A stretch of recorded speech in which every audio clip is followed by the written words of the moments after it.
O que de fato nos conecta ao pensamento da antiguidade? O que nos convida a, por exemplo, ter contato com a Grécia Antiga, com o Egito ou mesmo com a Índia? Será que em diversos tempos e espaços a humanidade busca responder questões e agora, no tempo de hoje, podemos, ao ter contato com essas antiguidades, com essas localidades e com esses pensamentos, despertar a nossa consciência tanto para o melhor do tempo presente quanto para caminhos que podemos escolher? Quando Safo, por exemplo, diz o belo é bom, mas o bom é inteiramente belo, numa tradução mais próxima ao nosso português, ela está aí se conectando ao pensamento platônico, está também se conectando ao Mahabharata, por exemplo. Será que Cleópatra, ao se dedicar a 7 idiomas e também aos estudos da matemática, estaria a buscar essa beleza? O que é a beleza? Bem, dentro da República, Platão elege 4 virtudes: a coragem, a moderação, a justiça e a sabedoria. Seria a sabedoria essa grande beleza? Seria ela a grande riqueza, como em outro tempo fala o rei Salomão? Vamos a pensar sobre essas questões e descobrir que, de fato, alguns pensamentos, algumas motivações levam a humanidade em diversos espaços a esse caminhar, a esse estar com a inteligência e com a sabedoria, que são coisas distintas.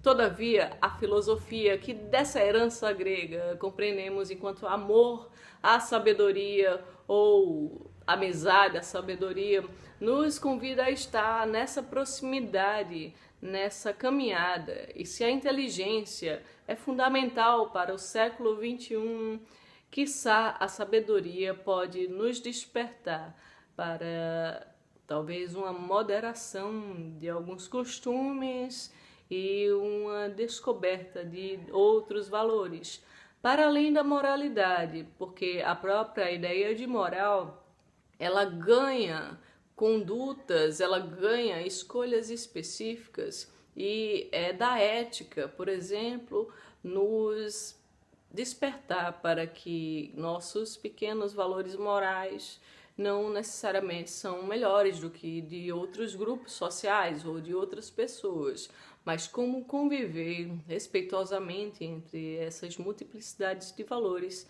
é justamente um dos convites da ética. Dentro da perspectiva, por exemplo, de uma estética filosófica ou filosofia da arte, compreendemos que a leitura de clássicos, de obras clássicas, nos demonstra muitas vezes características humanas que se repetem, sejam elas potências ou peculiaridades, como gostamos de chamar ao invés de virtudes e defeitos. Essa ideia mesmo de virtude e defeito tem muito a ver com uma perspectiva de perfeição. Reconhecemos isso no pensamento platônico. Interessante notar, por exemplo, que a distinção entre Platão e Aristóteles, ela não nos compete a fazer uma comparação de melhor ou pior, porque ambos contribuem inteiramente, tanto para a estética filosófica quanto para as demais áreas, no sentido de possibilitar-nos uma leitura distinta.